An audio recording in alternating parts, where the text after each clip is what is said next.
Il est 8h35 et notre entretien d'embauche ce matin, le dernier puisque nous sommes à 2 jours du vote, notre entretien d'embauche nous permet de recevoir Benoît Hamon. Benoît Hamon, bonjour. Bonjour.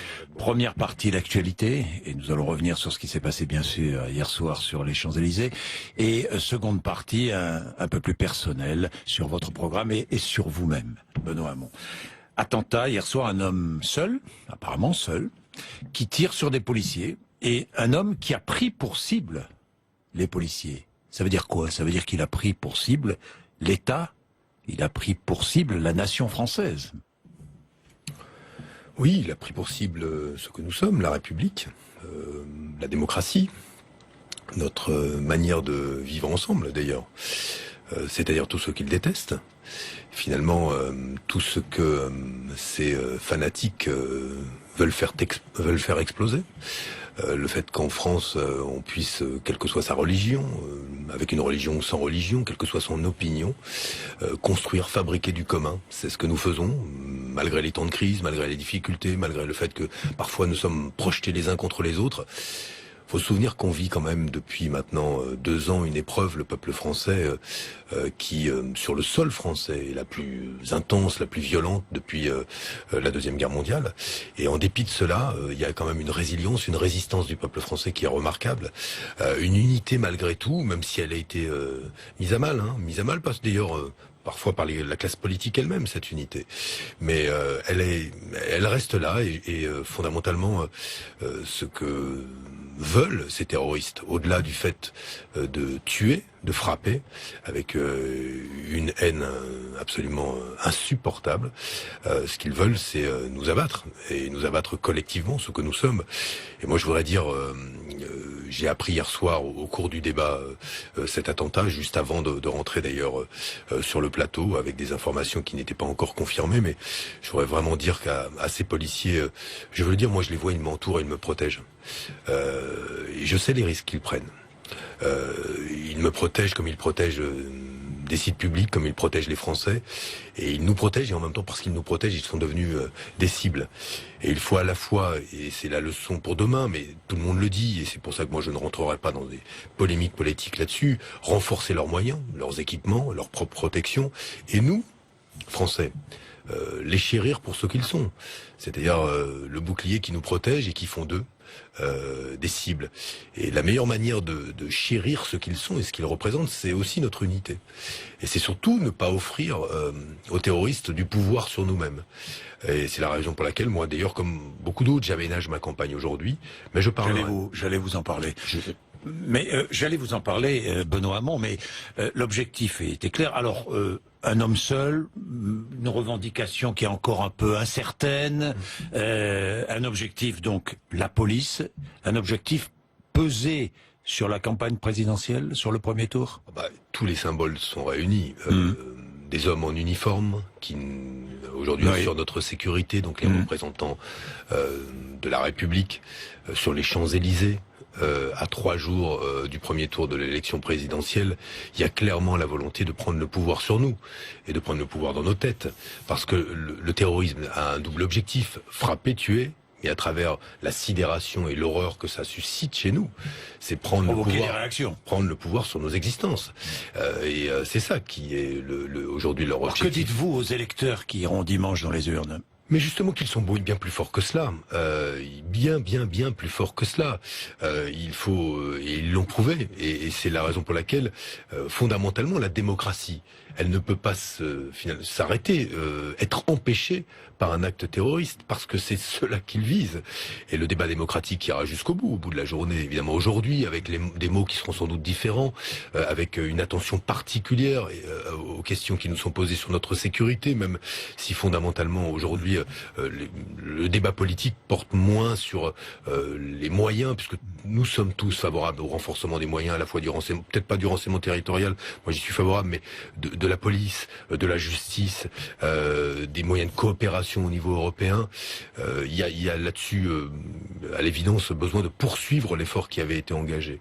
Donc, mais ce que je veux dire, qui est important, c'est que devant un acte comme celui-là, rien ne serait pire à mes yeux.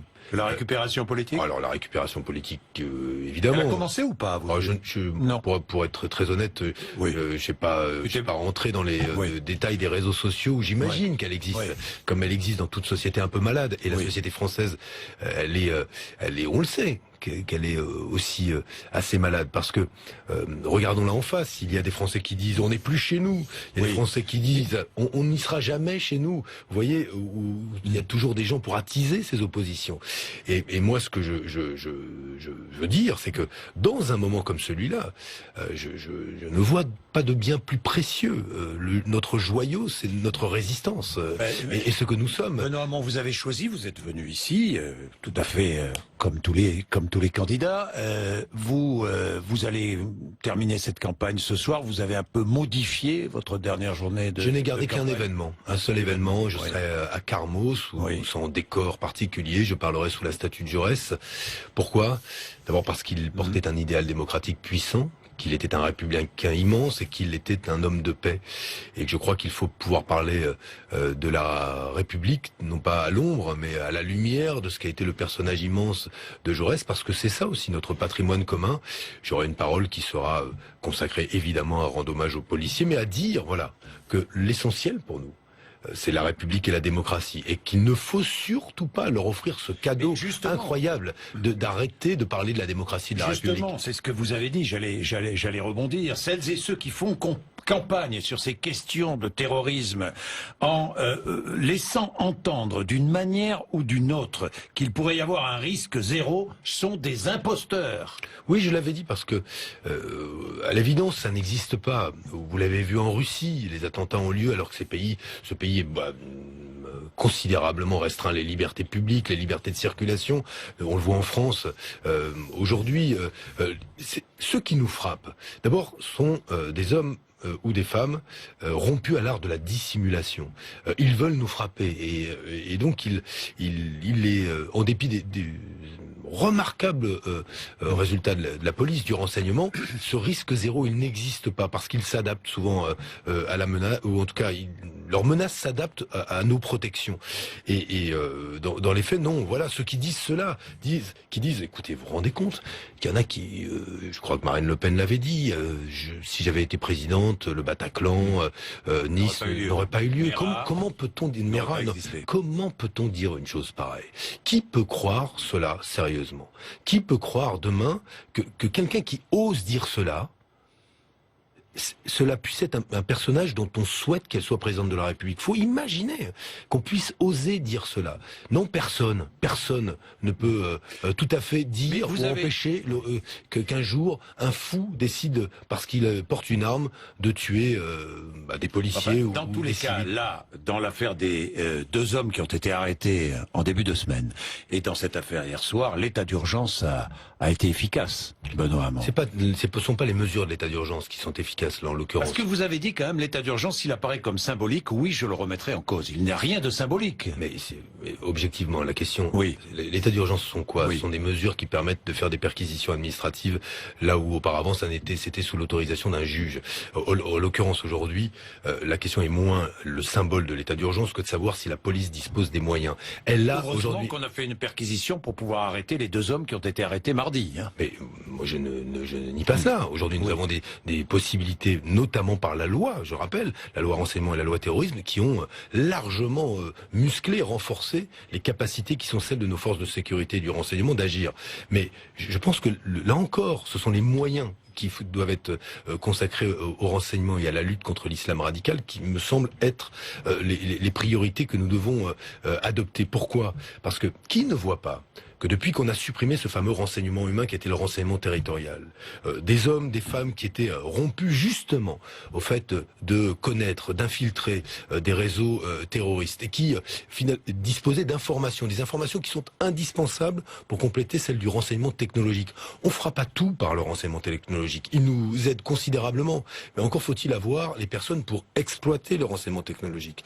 Donc aujourd'hui, ce sont aussi des besoins en termes d'effectifs dont nous avons besoin, de mieux mailler le territoire, territoire et d'organiser des coopérations entre nos services de renseignement qui soient beaucoup plus solides qu'elles ne le sont parfois, et avec le renseignement européen, c'est-à-dire les autres agences européennes de renseignement. Voilà des priorités que moi j'endosse. Mais là encore, sur ces questions-là, je dis à ceux qui vous écoutent, la surenchère, je la trouve sordide sur ces questions-là. Je la trouve sordide. Il faut regarder ces événements avec clairvoyance, qui nous frappe, avec détermination et résolution. Nous les frapperons en retour. Il n'y aura aucun crime impuni et nous mettrons tout en œuvre, la République, pour le faire. Mais arrêtez de parler là-dessus. Arrêtez de vouloir s'attirer à soi les bonnes faveurs de l'électorat qui fera le numéro le plus autoritaire qui soit. Je trouve cela, sordide. Conseil de défense qui vient de se terminer. On attend la déclaration de Bernard Cazeneuve, le Premier ministre. Nous allons évidemment la diffuser à la fois sur RMC et sur BFM TV. Bien, parlons politique maintenant. Vous y croyez encore? Oui. Oui, on vous pose 10 fois la question, j'imagine, en ce moment. C'est pour ça que je réponds à chaque fois oui, d'ailleurs. Oui. Bon, il va falloir dépasser 3 candidats quand même. Hein.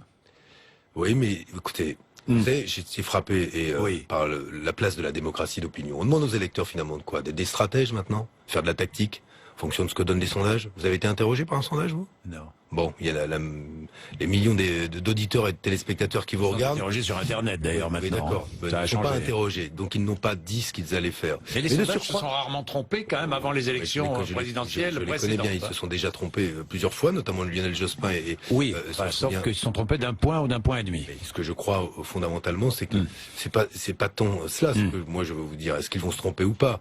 La question c'est, est-ce qu'on doit faire en fonction de ce qu'ils nous disent? Parce qu'aujourd'hui les électeurs font en fonction de cela. Ils regardent les sondages et font de la tactique, parfois en disant comment je place celui-là pour éviter celui-là. Moi, je leur dis, à un moment, ils ont l'élection aussi. Mais ils ont le droit de réfléchir à leur avenir, oui, de réfléchir au mais la second question, tour, de réfléchir. Ils ont le Monsieur droit, Bourdin, on a le droit de faire la tactique, on a le droit de s'intéresser à sa vie et au programme. Et on observe quoi? Que quand on rentre un peu plus dans le détail des programmes, il y a quand même des vraies zones de flou dans le programme de plusieurs candidats. Et que, une fois l'élection présidentielle terminée, il y aura 5 ans. 5 ans d'exercice du pouvoir. Alors, qu'est-ce qu'on choisit? On fait de la tactique, on vote par défaut, on choisit le meilleur acteur, celui qui a eu les meilleures réparties, celui qui est dans la société du spectacle s'en est le mieux tiré, ou celui qui pourrait être un bon président de la République. C'est-à-dire soucieux de l'intérêt général, mais je ne vais même pas au-delà de l'intérêt général. Celui qui s'est préoccupé objectivement de nos conditions de vie, des transformations que vit la France. Je crois que je l'ai fait, avec beaucoup d'exigences, avec une éthique en parlant à l'intelligence et à la raison des Français. Moi, j'ai pas cherché à jouer sur les pulsions, les émotions, à faire l'acteur. Tout le monde. Mais vous pensez à qui? Qui est cet acteur caché, acteurs, mystérieux, là, dont vous parlez? Ces acteurs. Ces acteurs aujourd'hui. Qui sont ces acteurs? Mais toutes celles et ceux aujourd'hui dont on peut. Les 4 autres qui sont devant vous? Peu importe. Ce que je crois, c'est que nous sommes. Mais non, mais je vous le dis, puisque nous sommes ici à la télévision. Oui. C'est la société du spectacle. Oui. Et la société du spectacle. Mais c'est quoi la société du spectacle? C'est quoi? C'est des hologrammes? C'est Monsieur Bourdin, c'est quand on demande justement. Je ne sais pas, moi, un château. C'est je ne sais pas. C'est quoi la société du spectacle? La société du spectacle, c'est quand une élection présidentielle se résume à quoi? À la performance de candidats devant la télévision. Quand au bout du compte, on se souviendra qu'on a eu très peu de débats entre nous. Pourquoi? Parce qu'on est arrivé dans une société où des candidats préfèrent ne pas débattre, préfèrent demander quels journalistes les interrogeront, quelles questions seront posées, et ne veulent pas se mettre dans cette situation d'inconfort. Je reconnais qu'elle est parfois inconfortable, qui consiste à aller devant les électeurs, devant d'autres candidats, des candidats qui vous disent « mais attention, je ne suis pas d'accord avec cela, etc. » Ça, c'est le débat démocratique. Moi, je ne l'ai jamais refusé. Et quand je le dis, je ne l'ai jamais refusé, je n'ai pas non plus voulu que ma campagne présidentielle, ce soit une succession de grands meetings. Que sont les grands meetings? Des messes dans lesquelles nous parlons. Ce sont des moments dans lesquels, objectivement, on en tire de la satisfaction, parce qu'on est applaudi, qu'on y tire même du bonheur. Mais au bout du compte... Convaincre les foules. Oui, mais les foules, derrière les foules, il y a des gens. Dangereux. Et des gens, il y a... Dangereux de convaincre non, mais ça ne peut pas se résumer à cela. Et ce que je veux simplement dire, c'est qu'il y a la complexité des gens. Vous savez, j'ai fait les quartiers populaires de plusieurs villes. Et quand je dis les quartiers populaires, là où personne n'a été. J'ai été à Villiers-le-Bel, à Sarcelles, à l'Île-Saint-Denis. J'ai été à La Courneuve, j'ai été à Villeurbanne, j'ai été à Vaux-en-Velin, j'ai été dans la cité aux Isards à Toulouse, j'ai été à Bassaux à Angoulême, où, objectivement, les citoyens vous mettent dans cette zone d'inconfort. Ils vous disent, mais François Hollande n'a pas fait ci, mais pourquoi n'avez-vous pas dit cela? Votre programme sur le revenu universel, nous aimerions que vous l'expliquiez. Je ne me contente pas, moi, je ne me contente pas d'un moment où je parle aux foules et ça se résume à cela. Oui, mais pardon, Benoît Hamon, votre revenu universel, je vais y revenir. Non, mais c'est pas ça fait 3 mois que vous essayez de l'expliquer. Oui, et qu'apparemment on ne vous écoute pas. Mais, bon, alors oui. nous y reviendrons. Moi, à la différence de quelques-uns et avec un peu d'exigence pour tout le monde, moi on m'a demandé 100 fois l'explication sur le revenu universel. 100 fois je l'ai expliqué. Oui, j'observe qu'il y a des programmes à 200 milliards ou des programmes à 150 milliards sur lesquels tout passe et on serre les plats. Moi, j'ai motivé, j'ai financé mon programme à l'euro près sans un prélèvement supplémentaire sur les Français. Quel est l'autre candidat? On va faire un test, tiens. Entretien d'embauche dans le sens inverse. Quel est l'autre candidat qui propose une mesure qui va être une mesure qui augmente la feuille de paye pour 19 millions de salariés à l'exception de mon programme? Qui propose ça? Ah non, mais moi, entretien d'embauche, monsieur Bourdin. Vous allez faire mais oui, pourquoi pas? Ah bah oui, mais moi j'inverse. Personne, monsieur Bourdin. Pourquoi je vous pose la question? Parce que personne. Non, parce que ce sont les auditeurs et les téléspectateurs. Oui, mais moi, ce sont les électeurs qui choisiront pour moi. Bah oui, justement, ils sont là pour vous regarder ou pour vous écouter. Oui, mais j'ai le droit d'inverser. François Hollande, par exemple, qui se vante de laisser le pays en meilleur état qu'en 2012. Vous êtes d'accord avec lui ou pas? Mais sur certains points en matière d'éducation, à l'évidence, oui. On avait une situation globalement. Mais globalement. Vous dites ça en matière d'éducation parce que vous avez été ministre de l'Éducation nationale. Globalement, il y a le chômage a un peu baissé, la pauvreté est stabilisée. Bon, les inégalités, c'est difficile à percevoir. Globalement, d'où vient la déception? Donc, globalement, vous dites que le bilan est bon? Non, arrêtez ça. Je vais aller au bout de mon raisonnement, justement. Je le dis aujourd'hui, d'où vient la déception? Du sentiment, justement, que ce bilan n'est pas assez bon et qu'il aurait pu être bien meilleur si nous avions fait d'autres choix politiques. C'est de cela que vient la déception à gauche. Sinon, honnêtement, qui serait à ma place là? François Hollande. Mais qui serait encore à ma place s'il n'avait pas été? Manuel Valls. Donc voilà. Donc le bilan n'est pas bon, quoi. Non, mais globalement, en tout cas, les Français veulent autre chose. Et c'est pas sur un bilan. Donc vous n'êtes pas d'accord avec François Hollande? Non, mais arrêtez de jouer ce jeu-là. Mais attendez, lui il dit que le bilan est bon. Moi, je vous dis que c'est pas le sujet. Bon. C'est pas le sujet, si. C'est justement le sujet parce que les Français l'ont condamné, le bilan de François Hollande, puisqu'il n'est pas candidat. Moi, c'est mon projet qui est important. C'est votre projet. Bon. Est-ce que vous avez mis beaucoup de temps à convaincre Jean-Luc Mélenchon de vous rejoindre ou de trouver un terrain d'alliance, je dirais? Mais il n'y a pas eu de... Non. Vous avez roulé dans la farine, Mélenchon, ou pas? Mais non. Vous savez, on est dans un moment politique où, justement... Moi, j'ai convoqué souvent l'étymologie. D'autres aiment bien la grammaire, moi j'aime bien l'étymologie. Vous savez, ça fait longtemps qu'on dit qu'on est en crise dans ce pays. Mais si, normalement, ça devrait s'arrêter. Une crise, c'est pas fait pour durer. Presque, j'ai l'impression 40 ans qu'on est en crise. Et dans crise, il y a une double étymologie. Il y a une étymologie latine, crisis, qui évoque une forme de maladie. Le pays, il est malade. Économiquement, ça va pas. Socialement, on ne réduit pas le chômage. Démocratiquement, les Français ont l'impression d'avoir plus de pouvoir et d'avoir une classe politique qui jouit de privilèges considérables. Et on voit quoi? Qu'en matière écologique, le réchauffement climatique, il peut être irréversible si nous ne prenons pas les bonnes décisions maintenant. D'ailleurs, petite parenthèse, posons-nous la question et regardons les projets. Est-ce que nos enfants, s'ils sont 100 fois plus responsables, auront la possibilité de revenir, eux, sur le monde que nous allons leur laisser si nous ne prenons pas nous? Il y a d'autres candidats qui défendent l'écologie. Oui, mais si vous le faites, si vous défendez l'écologie en sortant de l'Europe, je vois pas bien comment vous allez engager la transition écologique. Vous croyez que l'économie française toute seule qui organise sa conversion, ça va suffire à inverser ce qui est aujourd'hui le réchauffement de la planète? Non, il faut, à l'échelle d'un État continent, l'Europe, engager cela. C'est la raison pour laquelle moi je vois une contradiction dans le projet de Jean-Luc Mélenchon entre le fait qu'il se dise écologiste, je n'en doute pas, mais qu'il prépare la sortie de l'Europe, je ne vois pas comment son engagement écologiste pourra se réaliser en dehors de l'Europe. Je reviens à la crise, l'assaut, au sens latin. Mais la crise, l'étymologie en grec, crisis aussi, avec un K cette fois-ci, c'est le jugement. C'est le moment où on doit prendre une décision. Eh bien, le 23 avril, là, les Français doivent prendre une décision sur ce qui va se passer pendant 5 ans. Pourquoi j'évoquais l'écologie? Si vous ne prenez pas les bons choix, vos enfants, le monde dont ils hériteront, peut-être que même si eux, ils décidaient démocratiquement de vouloir être plus responsables que vous, les changements seraient si irréversibles qu'ils ne pourraient rien. Eh bien, voilà pourquoi aujourd'hui, il me semble qu'il faut s'adresser à la raison, à l'intelligence collective, et pas simplement faire un numéro de claquettes sur les télévisions. Jean-Luc Mélenchon, puis on va écouter Bernard Cazeneuve. Vous avez dit, Jean-Luc Mélenchon, un président qui serait fasciné par Poutine, un tyran, et complice d'Assad. J'ai pas dit Jean-Luc Mélenchon. J'ai dit qu'il y a des dirigeants. Non, mais pardon. C'était pas Jean-Luc Mélenchon qui était visé. Je pense que François Fillon est quand même bien lié aujourd'hui à Poutine. Je dis simplement que ceux qui se revendiquent démocrates, mais sont fascinés par des régimes qui sont de type de plus en plus autoritaire. Alors, disons ce que fait Poutine. Il protège Kadyrov, monsieur Kadyrov, en Tchétchénie, qui déporte les homosexuels. On accepte ça? Monsieur Poutine, il veut renégocier les frontières. Vous voulez qu'on renégocie les frontières avec les pays baltes? Il y a eu 10 000 morts en Ukraine. Depuis quand on se plie au Kremlin et à ses exigences? Si la France a un héritage gaulliste et mitterrandien et qu'elle tient à distance et les États-Unis et la Russie, elle résiste aux prétentions territoriales de la Russie. Elle ne dit pas dans l'Europe, écoutez, nous sommes d'accord, moi je n'appartiens pas à l'amicale du Kremlin et je ne jouerai pas l'Europe à la roulette russe. C'est pas les Russes qui vont déterminer demain ce que sera le projet européen. Pardon, je suis indépendant, je suis libre, je suis dans la tradition qui est celle de la diplomatie et de la politique étrangère française. Bien, nous écouterons peut-être Bernard Cazeneuve après. On va passer un peu de pub. La deuxième partie, nous allons revenir sur votre programme à travers votre personnalité.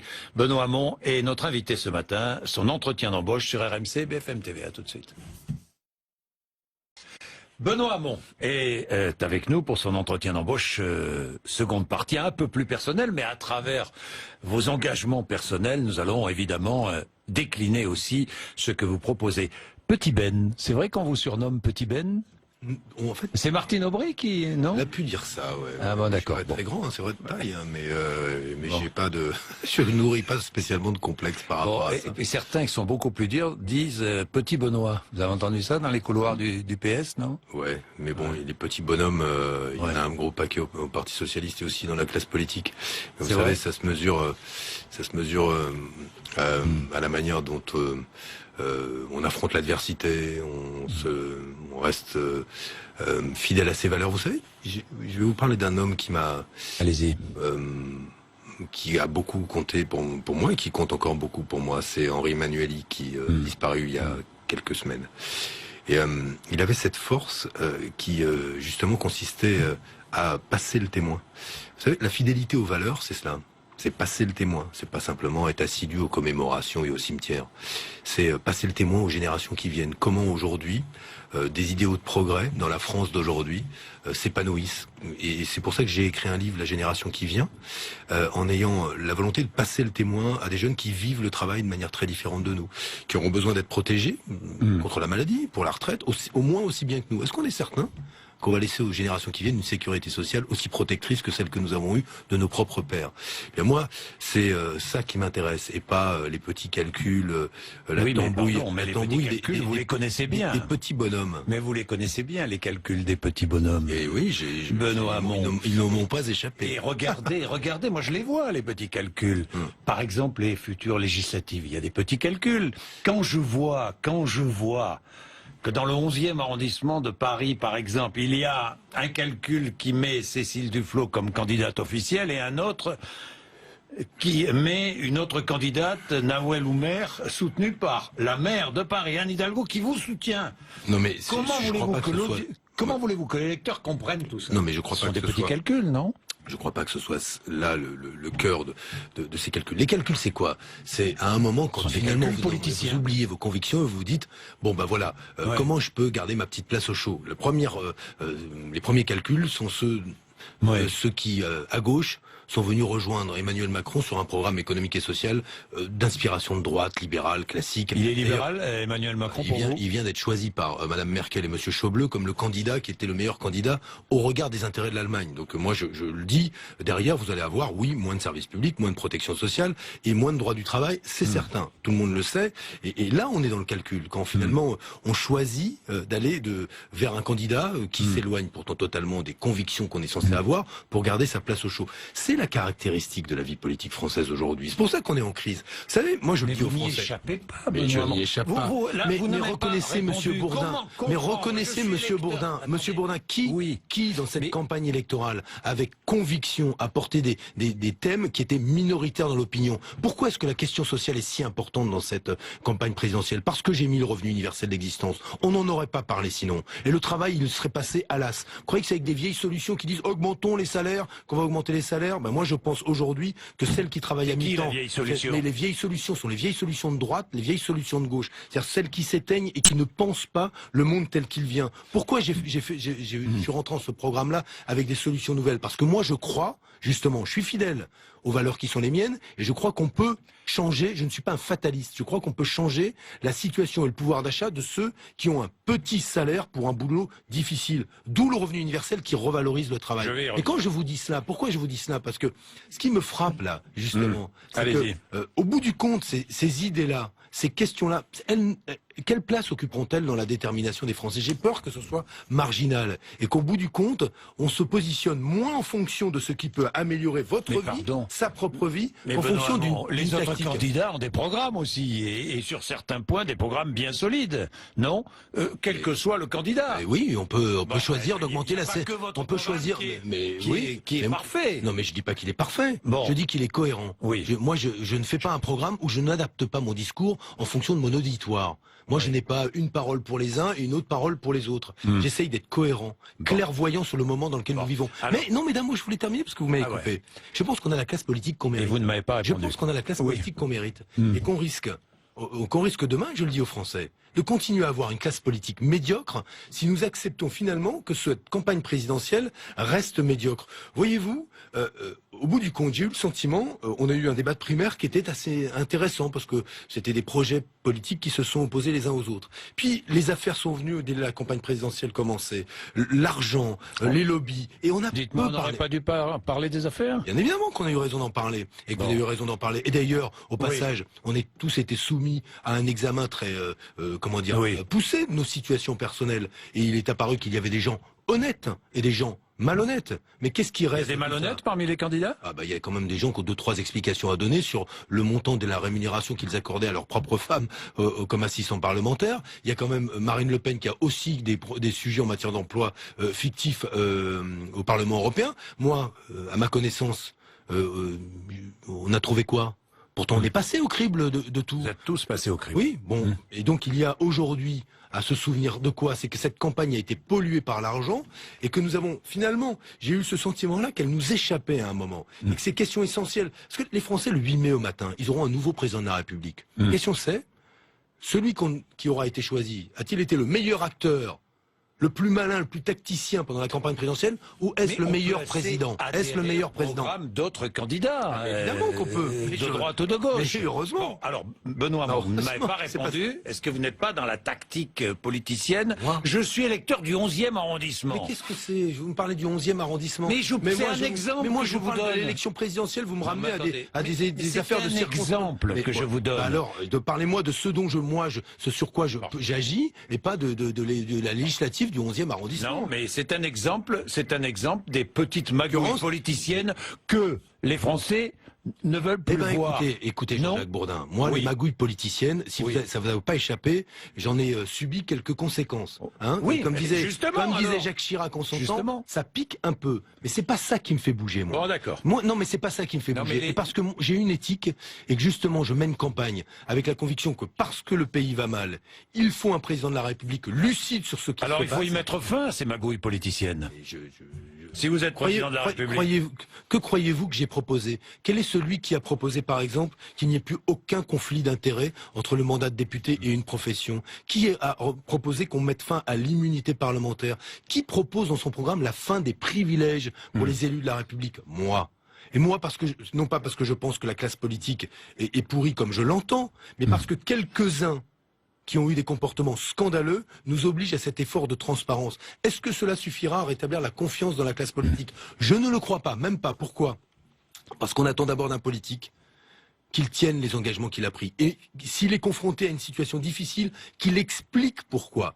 il change d'avis, s'il doit changer d'avis. Mais en tout cas, c'est cette exigence-là que je porte, moi. Et c'est une exigence et une éthique qui est, pour moi, la plus précieuse. Fidélité à mes valeurs, volonté de transmettre les témoins aux générations nouvelles, souci de penser le monde tel qu'il est, et d'arrêter, je veux dire, moi j'ai pas de revanche à prendre sur une défaite que j'aurais eue en 2007, en 2012, je n'ai de revanche à prendre avec personne. Qu'est-ce que vous faites si vous êtes battu dimanche? On en parlera dimanche. Vous ne voulez pas nous le dire? Non, on en parlera dimanche. Bon, mais si vous êtes battu et si vous vous retrouvez avec un second tour, Macron, je risque de vous faire la même réponse. Hein. Vous faites quoi? Bon, vous ne me répondrez pas. Bon, d'accord. Bon, je ne poserai plus la question. Je regrette qu'aucun des candidats, d'ailleurs, ne veuille répondre en disant je vais me qualifier dimanche, je serai. Je comprends pas. Mais vous savez, alors je vais vous donner une indication. Oui. En toute hypothèse, si l'extrême droite est au second tour, vous voterez contre. Je voterai contre l'extrême droite. Bon, le Venezuela, un mot. Jean-Luc Mélenchon est-il à vos yeux coupable de faiblesse vis-à-vis du pouvoir de Maduro? Je ne sais pas exactement pourquoi est-ce qu'il serait coupable de faiblesse particulière. Non mais il faudrait étayer parce que faiblesse parce qu'il ne le condamne pas. Alors moi je vais vous dire parce qu'il a admiré Chavez qui a précédé Maduro, parce que Maduro c'est la suite de Chavez. Mais Maduro c'est pas Chavez justement. Exactement. Alors mais parce que Chavez s'était lui-même soumis à un référendum révocatoire et il l'a gagné. Donc c'était un coup d'État qu'a fait Chavez. Ils sont dans des pays où objectivement ceux qui gouvernaient avant n'étaient pas non plus du meilleur grain. Non. Donc la question est est-ce qu'on doit être, en règle générale, est-ce qu'on doit être exigeant vis-à-vis des États avec lesquels on travaille? Oui, sur le plan démocratique. Oui, et on peut pas vouloir la démocratie ici et finalement tolérer toutes les turpitudes ailleurs. Et moi je ne considère pas même qu'il faille mettre la démocratie au second plan. Est-ce que cela veut dire arrêter de discuter, de coopérer avec tous les États dès lors qu'ils n'ont pas une démocratie qui soit strictement conforme à nos principes? Évidemment non, c'est la diplomatie, et il y a des accords commerciaux, mais on ne peut pas aujourd'hui regarder avec une forme d'indulgence, par exemple, la Russie qui protège Assad. Parce que Assad a gazé son peuple. Et alors d'un côté nous avons un monstre, Daesh, un autre monstre, Bachar el-Assad, et on choisirait celui qui est le moins monstrueux. Mais qu'est-ce que ça veut dire? Il y a deux monstres, et la responsabilité là encore de la France, c'est de le dire, et de ne pas se situer dans une solution politique qui pourrait d'une manière ou d'une autre laisser la possibilité à un de ces deux monstres de peser sur l'avenir de la Syrie. Voilà ce que moi je dis, et c'est pour ça que je suis attaché à ces questions de liberté publique, à ces questions de ces libertés fondamentales. C'est d'ailleurs pour ça que la France est admirée. Croyez-vous que nous susciterions la moindre admiration dans le reste du monde si nous commencions nous aussi à finalement mégoter avec avec la démocratie, avec les libertés fondamentales? Nous l'avons fait dans notre histoire et nous avons perdu beaucoup de crédit. C'est quand la France est aux côtés des opprimés, quand elle est à côté de celles et ceux qui subissent l'injustice, le totalitarisme, la dictature, qu'elle est grande et qu'elle porte le message universel qui a toujours été le sien. Alors justement, c'est toute votre éducation qui vous conduit à parler comme vous le faites actuellement. Vous êtes né dans le Finistère le 26 juin 1967, bientôt 50 ans. Benoît Hamon, ben oui. Votre père était ingénieur à la direction des constructions navales. Ouvrier. Il a commencé comme ouvrier. Apprenti. Vous voyez, il est monté. Voilà, clac. Chose que on ne sait pas si on pourra à nouveau le faire, ça. Par son mérite, par son travail, il a réussi à gravir toutes les places pour devenir ingénieur technicien. C'était le plus haut grade qu'on pouvait avoir après en passant tous les concours et les examens. Et c'est un bel exemple pour moi. École catholique, lycée catholique, Benoît Hamon. Oui, j'ai une éducation catholique, mais je veux le dire justement. Vos enfants aussi? Non. Sont dans des écoles privées, parce que j'ai entendu ça. Non, à l'école jamais. Publique, à l'école publique. J'en dirai pas plus sur vos enfants, compte tenu en plus de la situation aujourd'hui. Mais voilà, elles sont à l'école publique. Mais ça me permet de dire une chose. Moi, j'ai cette éducation catholique, mais qui important, elle m'a structuré, mais elle ne me résume pas. Mais c'est pareil pour la nation française. Voyez-vous, on est un vieux pays gallo-romain, héritage judéo-chrétien, tout ça pèse, c'est important. Mais on est ici un pays où il y a aujourd'hui 6 millions de musulmans, où il y a le plus grand nombre de juifs en Europe, probablement dans un pays européen. Nous avons plus de personnes qui ne croient pas en Dieu que de personnes qui croient. Tout ça, ça fait comme disait un immense auteur antillais et français, Édouard Glissant, c'est notre identité rhizome, c'est-à-dire aux racines multiples. Moi, je crois à cela. Et ce que je ne supporte pas, c'est que finalement on joue, je le disais tout à l'heure, entre l'opposition de ceux qui se disent « Oh là là, on n'est plus chez nous ». Hein, on l'entend ça. Et puis ceux qui disent, bon, ici on sera jamais chez nous, parce qu'en fait, on ne nous reconnaît jamais entre Français. Si on accepte ça, c'est la fin. C'est la fin de la nation française, de ce que nous incarnons, notre identité mosaïque. Et moi, je crois beaucoup en cela. Et je suis le symbole de cela. Je viens de Bretagne, j'ai eu une éducation catholique, j'ai grandi en Afrique. J'ai rencontré, j'ai rencontré comment dire, l'engagement politique. Tout ça me construit et l'identité de chacun d'entre nous, c'est une narration. Vous avez un peu travaillé dans le privé, oui. Études d'opinion. C'est pour ça que je connais un peu. Oui, études d'opinion. J'ai monté ma petite boîte même d'ailleurs avec 2 associés. Hein. Mais vous êtes dans la politique depuis longtemps. Hein. 24 ans, votre premier, c'était quel âge, oui? Non, assistant parlementaire à 24 ans. Ah ouais, mais bon, c'était déjà un engagement politique, puis conseiller municipal. C'était surtout une manière de payer ses études, mais bon, c'est l'époque. Mais... On a un demi à mi-temps. Vous travaillez Ah oui, un vrai boulot, mais qui permettait, comme tous ceux qui sont étudiants et qui se payent leurs études, vous voyez ce que je veux dire? Ce qui vous préféreriez ne pas bosser pour vous payer vos études, mais vous bossez. Bon, donc, et puis vous êtes engagé en politique, et là, vous n'avez plus quitté la politique. Vous croyez non, mais l'engagement. Vous croyez que vous allez la quitter un jour, cette politique? L'engagement, non. C'est-à-dire les convictions, les gardes. Ah, qu'on fasse de la politique ou pas. La politique à plein temps, oui. Oui. Vous la quitterez un jour. Ah, oui. Pensez que vous travaillerez un jour, vous ferez autre chose. Enfin, je dis pas que vous ne travaillez pas en faisant de la politique, mais que vous travaillerez ailleurs. J'ai fait plein de choses, moi, dans ma vie. Vous avez été prof? J'ai eu un engagement. Vous avez été prof? Oui, j'ai été prof à Sciences Po, j'ai été prof à Paris 8, c'était une très belle expérience d'ailleurs. Donc j'ai travaillé dans le secteur privé, j'ai travaillé comme conseiller dans les ministères. Tout ça, ça me construit. J'ai été ministre et c'est pour ça aussi que je suis candidat à l'élection présidentielle. Benoît Hamon, il a passé son temps dans les couloirs. On dit beaucoup de choses. Des partis politiques. Mais moi, je reste. On dit beaucoup de choses et mais en même temps une campagne présidentielle, elle dit au fond ce qui est la vérité des uns et des autres. Je pense qu'on peut se faire en tout cas une idée de la vérité de chacun d'entre nous, de la qualité des convictions. Moi, j'accorde de la place à la qualité du débat démocratique. J'essaye je tire d'ailleurs des leçons de ma propre expérience. Alors, les leçons de cette campagne, parce que vous étiez à 17% et vous êtes à 7% dans les sondages aujourd'hui. Vous étiez à 17% au sortir de la primaire. Pourquoi est-ce que vous êtes retrouvé à ce niveau-là? Pourquoi? C'est une conjonction? C'est quoi? Votre campagne n'a pas été bonne? C'est quoi? Baudin, moi je commenterai pas ma propre campagne. Bon, d'accord. Vous n'avez aucun regret sur votre propre campagne?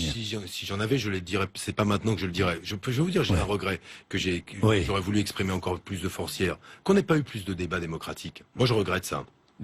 On avait eu un très bon débat d'ailleurs sur votre chaîne. Vous avez aimé le débat? On disait ce serait impossible. Il a été de bonne qualité. Mais la réalité, c'est que le débat démocratique, c'est le seul moment où on n'est pas tout à fait certain de pouvoir placer ces éléments de langage. Vous savez comment sont les émissions? On a une forme de gymnastique entre le journaliste et l'interviewé. Alors on peut être surpris. Souvent dans cette émission, vous en avez surpris quelques-uns. Mais il y a une gymnastique. Quand on est dans un débat où vous avez des journalistes et d'autres candidats qui défendent leur projet, là c'est inconfortable. Là c'est inconfortable. Et moi, j'aurais même aimé des formules où les citoyens auraient pu nous interpeller, où on aurait tiré des sujets au sort. Là, on aurait pu en savoir un peu plus. Nous n'avons pas eu, et finalement, j'observe que chacun a essayé, en tout cas, beaucoup de candidats ont essayé de faire leur campagne, chacun dans son couloir de nage, pour être le plus tranquille possible. Je répète ce que j'ai à dire. Personne ne me contredit. C'est tellement bien quand personne ne me contredit. Comme ça, bla, bla, bla. Et voilà, moi, ce regret, je l'ai. Bon, je pense que une frustration, quoi, en quelque sorte. Un regret qu'on n'a pas eu plus de débats. Benoît Hamon, alors je voudrais quand même préciser, je l'ai dit tout à l'heure, donc il faut tenir ses promesses, votre revenu universel, je voudrais préciser, donc 600 € d'abord, c'est le RSA étendu 18-25 ans, juste... Non, pour tout le monde, pour tout le monde, quand on n'a rien, 600 €. Quand on n'a rien, 600 €. Voilà. C'est-à-dire quand on bénéficie d'aide, par ailleurs. C'est cumulable avec l'allocation adulte handicapé, avec les APL. Ça se substitue à quoi? Au RSA aujourd'hui. Bon. Qui est le minima social et qui est aujourd'hui à peu près 535 €, et on le porte à 600 €. Bien, donc ça augmente de 100 et quelques euros, hein, c'est bien d'accord. Un peu moins de 100 €. 750 € par personne pour tout le monde, quand? Ça, c'est la perspective. Moi, j'ai voulu... Oui, mais quand? Si vous êtes président de la République. Bien sûr, mais vous allez me demander après comment on finance. Donc la première étape, elle est quand même pas comment on finance alors? 35 milliards d'euros. Oui, la première étape. 1er janvier 2018. Passage, le pacte de stabilité, c'est combien pour les entreprises? Oui, plus de 40 milliards. Voilà. Donc on a largement les moyens de faire les 35 milliards d'euros. Surtout quand on voit l'impact, on va dire... modeste du pacte de responsabilité. C'est le sur bilan l'emploi. de François Hollande. Non, mais c'est le pas mauvais pourquoi. bilan Mais de non. François Hollande. Mais pourquoi? Mais attendez, d'un mot. Oui. Parce qu'il n'est pas été complété par cette mesure de relance du pouvoir d'achat. Moi, je considère que finalement, on a eu une politique un peu unijambiste qui a soutenu, restaurer les marges des entreprises, mais finalement pas donné les capacités aux ménages de pouvoir consommer. Il y a une règle simple. Si vous donnez 100 euros à quelqu'un qui est riche, qu'est-ce qu'ils vont faire puisqu'il est déjà riche? Il va l'épargner. Il va la placer sur les marchés. Donc, quand vous supprimez l'impôt sur la fortune, vous allez entretenir vous le allez fonctionnement donner des marchés. 750 euros par personne, vous allez donner aussi mais quand vous 750 donnez euros 100 aux riches. Mais non, mais Aux attendez, plus riches. mais pour l'instant, c'est pas Oui. aux plus riches. C'est jusqu'à Non, 2200 pour l'instant. euros net par mois que l'on percevra un revenu universel qui diminue plus votre salaire est important. En clair, je reprends deux exemples précis.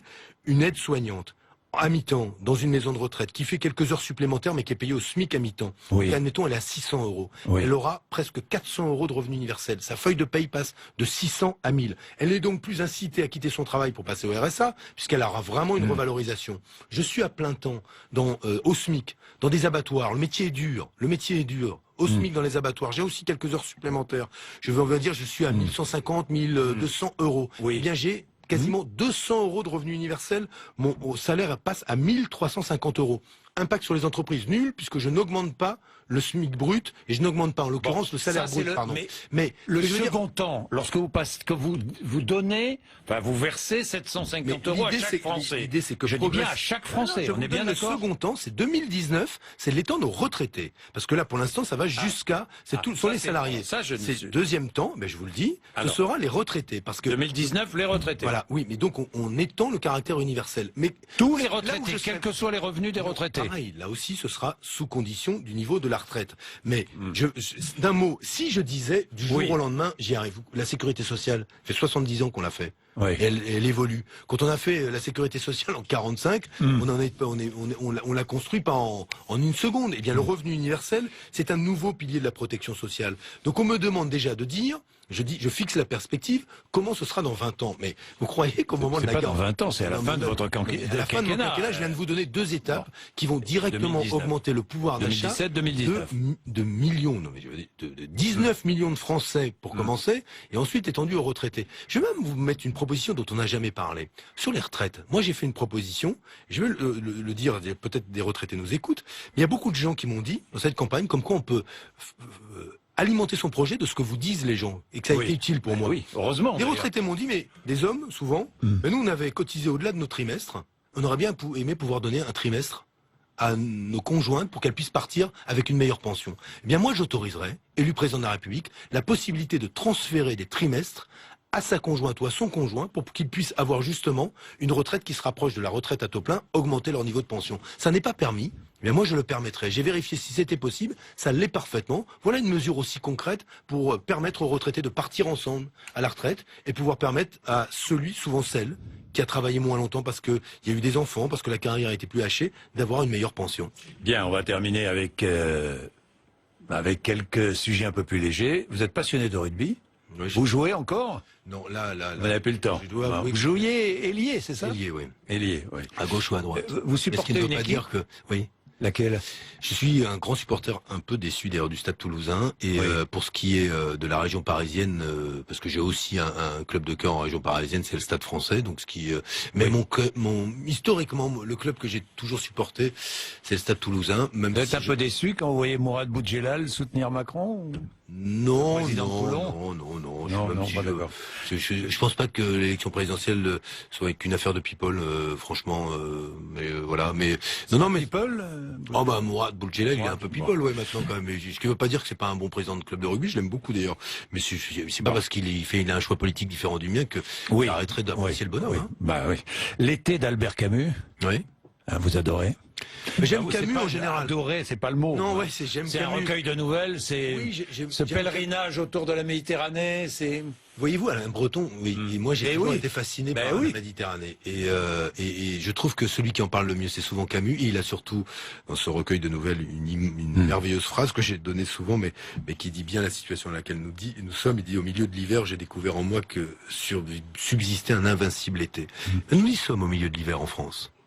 Nous y sommes, économiquement, socialement, sur tous les plans. Dites-moi, vous avez découvert tant d'énergie, tant de solidarité, mais oui, tant de joie, même exactement. dans cette France que vous avez visitée. Moi, je je veux bien que ce soit l'hiver, mais enfin, c'est pas toujours l'hiver. Eh bien, il y a justement cette invincibilité. Cette idée de penser que la France est toujours dans le déclin. Elle n'est justement, il faut surtout pas céder à ces sirènes-là. C'est exactement ce que je vous dis. Camus disait. Et il le disait très bien, que subsiste un invincibilité qui est en moi et qui est dans beaucoup de celles et ceux que j'ai croisés, qui, dans les quartiers populaires, ne renoncent pas à se battre, croient pas du tout à la fatalité d'une réussite réservée à quelques-uns, de ceux qui font des efforts, sont spontanément solidaires, ne pensent pas que ce soit mal d'être solidaire, sont bienveillants, ne pensent pas que ce soit laxiste d'être bienveillant. Au contraire, ont le souci de l'harmonie et des autres. Je l'ai tellement vu que je me dis, cette France-là, si elle pouvait gouverner, ce serait formidable. Et moi, je souhaite que ce cœur-là de la France, eh bien, gouverne. Et c'est pour ça que je m'adresse au cœur des Français, mais aussi à leurs raisons. Attention de ne pas se retrouver une fois de plus privé de l'essentiel, c'est-à-dire de votre pouvoir. Et votre pouvoir de changer votre vie comme celui de la nation. On va terminer en musique avec The Cure. Non, vous me sortez les vieux vinyles, en fait. Parce que ça, je l'avais pas en musique. Boys Don't Cry. Les garçons ne pleurent pas. Ça leur arrive pourtant, c'est pas mal de 2-3 fois pour les garçons de pleurer. Au moins quand mes fils sont nés. Voilà. Merci Benoît Hamon, il est 9h26.